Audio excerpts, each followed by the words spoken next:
할렐루야, 제이 필리지입니다. 이 시간에는 하박국 3장 15절에서 19절 말씀입니다. 주께서 말을 다시고 바다 곧 큰 물의 바다를 밟으셨나이다. 내가 들었으므로 내 창자가 흔들렸고 그 목소리로 말미암아 내 입술이 떨렸도다. 무리가 무리를 치러 올라오는 환난 날을 내가 기다림으로 썩이는 것이 내 뼈에 들어왔으며 내 몸은 내 처소에서 떨리는도다. 비록 무화과 나무가 무성하지 못하며 포도나무에 열매가 없으며 감람나무에 서출이 없으며 밭에 먹을 것이 없으며 우리의 양이 없으며 외양간에 소가 없을지라도 나는 여호와로 말미암아 즐거워하며 나의 구원의 하나님으로 말미암아 기뻐하리로다. 주 여호와는 나의 힘이시라. 나의 발을 사슴과 같게 하사 나를 나의 높은 곳으로 다니게 하시리로다. 아멘. 하나님께서는 언제 선지자들을 사용하실까요? 국가의 상황이 그다지 평안하지 않을 때 하나님의 메시지를 전하도록 부르십니다. 물론 모든 게 안정되고 좋아 보일 때에도 선지자들이 자신의 자리를 지키며 입을 열어 하나님의 뜻이 제대로 이루어지도록 가이드하게 합니다. 평안할 때도 그런 좋은 조건을 누리라고 부르신 게 아닙니다. 왕이나 백성들을 교정하고 죄를 지적하고 바른 길로 가도록 인도하게 합니다. 신학교를 선지동산이라고 표현하곤 하는데 그것이 얼마나 무거운 십자가를 지고 가야 하는지 신학교에서는 가르치는 자나 배우는 자나 알아야 합니다. 선지자는 예측하기 어려운 불안정한 파도를 타고 산다고 보면 됩니다. 그리고 오늘날에는 사도도 없고 선지자도 없다고 하는데 그렇지 않습니다. 주님은 여전히 당신의 일을 할 수 있도록 사도의, 선지자의, 교사의, 전도자의, 목사를 세우시고 사용하시며 오히려 지금 같은 마지막 시대에는 이런 직임을 가진 하나님의 사람들이 더욱 필요합니다. 에베소서 4장 11절입니다. 그가 어떤 사람은 사도로, 어떤 사람은 선지자로, 어떤 사람은 복음 전하는 자로, 어떤 사람은 목사와 교사로 삼으셨으니 이는 성도를 온전하게 하여 봉사의 일을 하게 하며 그리스도의 몸을 세우려 하심이라. 아멘. 만일 교회 성장과 관리를 위해 목사 하나만 필요하다고 생각한다면 그것은 마귀 전략에 속는 것이고 하나님의 소중한 자산들을 땅속 깊이 묻어버리는 일입니다. 예나 지금이나 하나님께서는 사사나 선지자들을 사용해 메시지를 주시는데 구약의 역사를 보면 왕이나 백성들이 들을 때도 있고 그것을 거역하거나 대적하기도 합니다.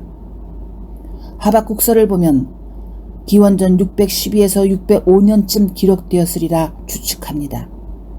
하박국은 레위인으로 짐작되며 요시야 왕 후기부터 활동하여 유다의 멸망을 지켜봐야 했던 선지자였습니다. 성경에 그의 이름은 하박국서 1장 1절과 3장 1절에서만 나타나고 누구의 아들인가, 고향은 어디인가 하는 설명들이 없습니다.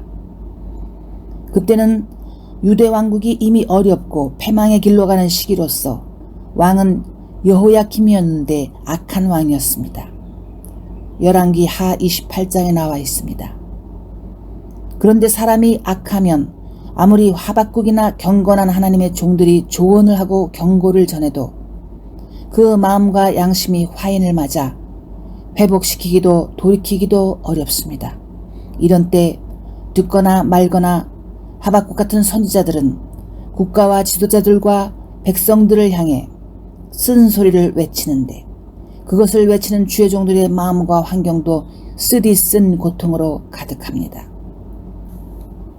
더욱이 15절과 16절입니다. 주께서 말을 타시고 바다 곧 큰 물의 파도를 밟으셨나이다. 내가 들었으므로 내 창자가 흔들렸고 그 목소리로 말미암아 내 입술이 떨렸도다. 무리가 우리를 치러 올라온 환난 날을 내가 기다림으로 썩이는 것이 내 뼈에 들어왔으며 내 몸은 내 처소에서 떨리는도다. 아멘. 하박국은 말을 타신 주님을 보았는데 그게 그에게 기쁨을 준 게 아니라 엄청난 공포를 주었습니다. 그 이유는 유다 왕국에 다가올 심판과 재앙을 그의 온몸으로 처절하게 느낄 수 있었기 때문입니다. 우리의 삶에는 많은 도전들이 있습니다. 먼저 우리가 알 것이 있습니다. 하나님께서는 이스라엘과 유다의 백성들을, 소위 크리스찬들을 구원하시고 보호하실 의무가 없습니다. 이것은 사실 무서운 일입니다. 하나님께서 우리를 복주실 의무와 책임이 있다면 얼마나 좋을까요? 우리는 실수도 하고 죄도 짓는데 언제나 슈퍼맨처럼, 배트맨처럼 예수님이 나타나셔서 우리를 사랑한다고 하시고 24시간 보호해 주겠다, 무조건 복을 주겠다 하시면 얼마나 편리하고 행복할까요? 물론 주님은 연약한 인생들을 십자가에 달려 돌아가실 만큼 사랑하시고 긍휼히 여기시는 것은 사실인데, 그런 피 흘리시는 사랑을 24시간 영업을 하는 편의점같이 여기며 주시옵소서 주시옵소서만 외친다면 무엇인가 잘못된 것이라는 생각이 들지 않습니까? 당연히 주님께서는 우리의 기도를 들으시고 응답하신다고 약속했지만 바른 것을 구할 줄 몰라서 칼 주세요, 총 주세요, 폭탄 주세요 하는 것도 응답하셔야 한다고 생각하지 마십시오. 하나님께서는 아브라함을 복주실 의무가 없었습니다. 이삭이나 야곱이나 요셉을 복주실 의무가 없었습니다. 이것은 사실입니다. 그러면 아브라함이나 기타 많은 사람들이 주님의 복을 점점 더 많이 받았는가요? 예, 받았습니다. 이유는 분명합니다. 그들이 하나님의 조건적 약속, 축복을 받을 수 있도록 자신들을 맞추어 드렸기 때문입니다. 하나님이 요구하시는 복을 받는 조건은 순종입니다. 교회들이 잘못 가르치는 것이 있는데 예수 이름으로 기도하면 다 이루어진다입니다. 그것은 거룩하신 예수님의 이름을 알라딘의 램프를 문지르면 펑 하고 나타나서 소원을 들어주는 거인 같은 수준으로 전락시키는 것입니다. 이건 정말 심각하게 잘못된 일이지요. 초신자들의 경우 그들을 격려하기 위해 주님의 자비와 자비로움과 용서하심, 초자연적인 기적들을 주시는 것을 말해줄 수 있습니다. 왜냐하면 초신자들 중 어떤 이들은 예수님엔 관심이 없고 당장에 불을 꺼야 할 급박한 문제를 해결하는데 온 정신이 쏠린 사람들도 있기 때문입니다. 예전에 어떤 사람이 간증을 하는데 부도를 맞을 상황이 되니 설교를 들어도 귀에 들어오지 않고 마태복음 28장 하면 2,800만 원으로 들리고 시계가 7시 30분을 가리키면 7만 3천 원으로 보였다고 했습니다. 이런 경우 새 신자이든 오랫동안 교회를 다녔던 사람이든 그 심정의 두려움과 스트레스가 얼마나 크겠습니까? 어쨌든 자신을 믿음 안에서 성숙한 자라고 여긴다면 주님께 더욱 순종해야 할 것입니다. 그러므로 새 신자들이나 큰 시련에 고통받는 이들을 격려하기 위해 예수 이름의 능력과 그 응답하심을 많이 강조할 수는 있습니다. 그러나 언제나 그런 것만 강조하고 잘한다 잘한다 격려만 해주면 사람은 밝고 긍정적으로 변하긴 하는데 성숙해지지는 않습니다. 그렇기 때문에 우리가 꼭 기억할 것은 하나님은 좋으신 아버지이시지만 우리를 반드시 복 주셔야 할 책임과 의무를 가지고 있지는 않다는 사실입니다. 목회자도 마찬가지입니다. 목자는 양들에게 좋은 꼴을 주고 기도를 하고 상담도 하지만 복을 줄 의무와 책임이 있는 것은 아닙니다. 마침내 복을 더 받느냐 못 받느냐 하는 것은 목자에게 달린 게 아니라 양들에게 달려 있습니다. 크리스찬들이 선호하는 그림 중에 예수님께서 많은 양떼 속에서 한 마리 양을 품고 서 계시는데 그것을 보며 내가 저 양이었으면 좋겠네 그렇게 말하는 사람들이 있습니다. 누군가 말하길 저 양은 말을 안 들어서 지팡이로 맞아서 걷지 못해 품고 계시는 거다 라고 했는데 그것이 맞는 말이든 만들어낸 말이든 양들도 복을 받는 것은 다 자기가 할 탓입니다. 여러분, 하나님을 알라딘의 램프가 불러내는 거인 정도로 대우하지 마십시오. 또한 목자를 버튼을 누르면 사랑의 메시지가 툭 튀어나오는 뻥튀기 기계로 대우하지 마십시오. 특히 목자들에게 상처를 주지 말고 제대로 존경하시기를 바랍니다. 목사야, 너도 인간이고 나도 인간이다. 무엇이 다르랴. 이런 태도는 아주 불량하고 주님이 다 기록하시며 때가 되면 다루십니다. 여러분의 건강, 재정, 진로, 가족들의 문제들이 목자 때문에 생겼습니까? 아닙니다. 특히나 살아오면서 슬픔과 좌절이 많았던 사람들은 자기의 한을 교회 안에서 미성숙하게 푸는 경우도 있습니다. 교회는 하나님의 클리닉 역할을 하기 때문에 어느 정도까지는 교회와 목자와 다른 형제 자매들에게 상처를 줄 수도 있겠지요. 그러나 계속 선을 넘어 한풀이를 하려 하는 것은 주님의 복을 발로 걷어차는 행위가 됩니다. 주님은 우리에게 복을 주실 책임도 의무도 없으십니다. 그분이 깊은 사랑과 자비로움으로 우리를 대우해 주실 때 진심으로 감사하는 것을 배우기를 바랍니다.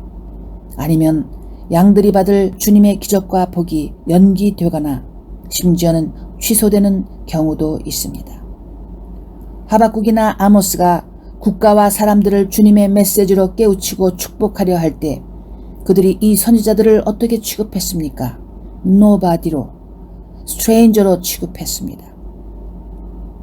오래전에 한국에서 교인들이 팀을 만들어 왔는데 일을 끝내고 한국으로 되돌아갈 때 쓰고 남은 화장품 샘플들을 주면서 날 보고 쓰라고 하는데 많이 놀랬습니다.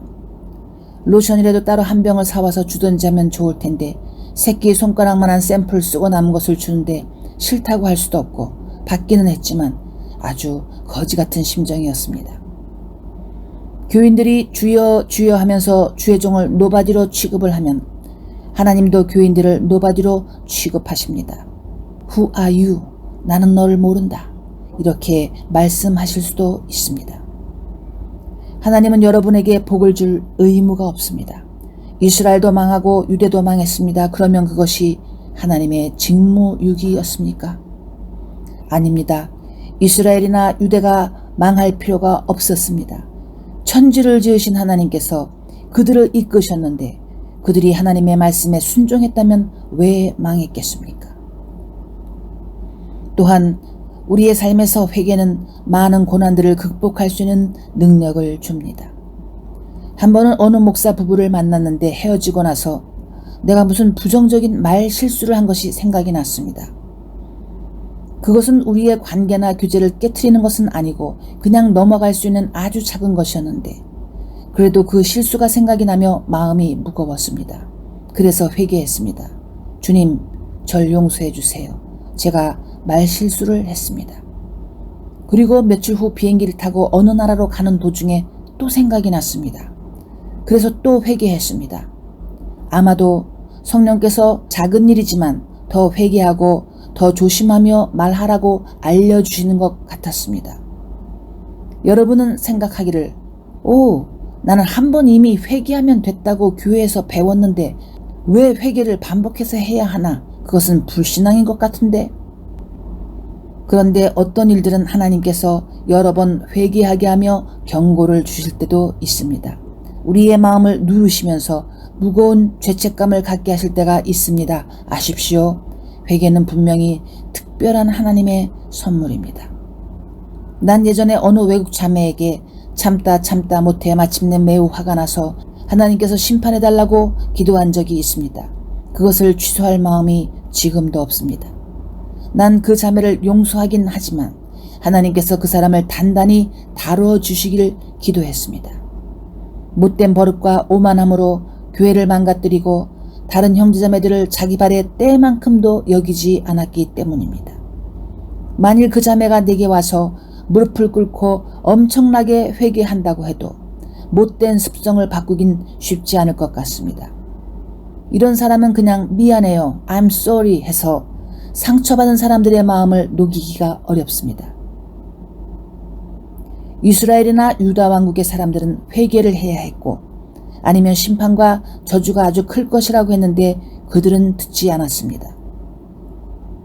하박국이나 이사야나 예레미야는 사람들을 아주 번거롭게 했습니다. 회개하라 돌이키라.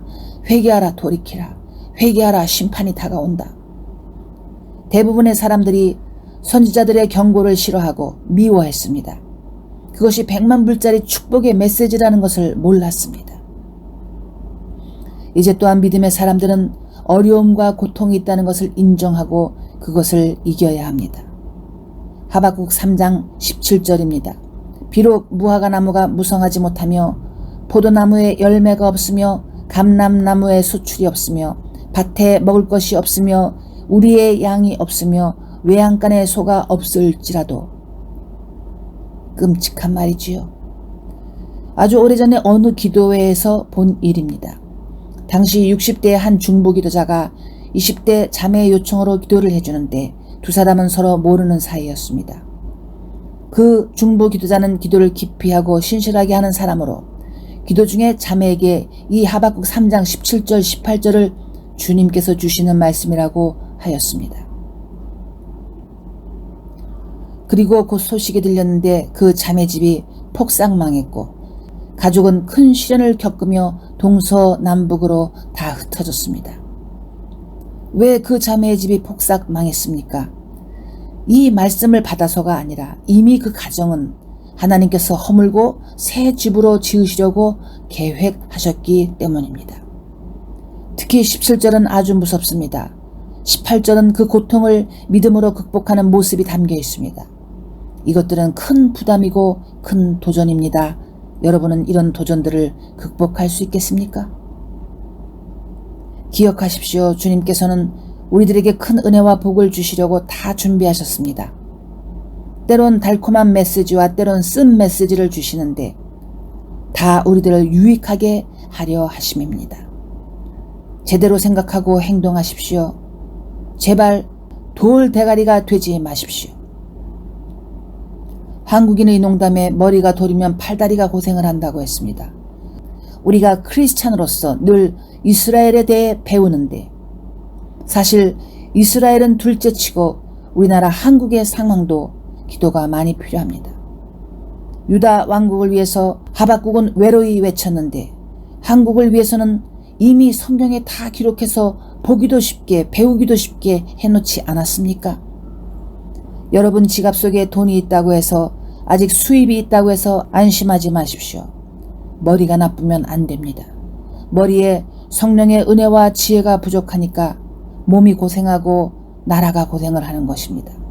여러분 자신을 위해 가족을 위해 특히 대한민국 하나님께서 세우신 나라 대한민국을 위해 제발 머리에 있는 돌을 끄집어내서 박살을 내시기를 바랍니다. 그래야 주님께서 여러분의 삶에 가정에 사회에 대한민국의 웰빙으로 복을 주실 것입니다. 기도하겠습니다.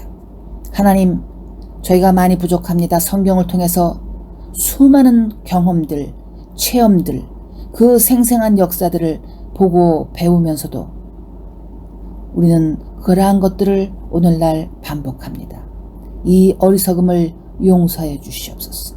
우리에게 신령한 지혜와 은혜와 명철을 주셔서 하나님 앞에서 잘못된 것을 반복하지 않게 하시고 주님이 원하시는 정도로 걸어갈 수 있는 대한민국 또 우리 각자가 될 수 있도록 인도해 주옵소서. 예수님의 이름으로 기도드립니다. 아멘.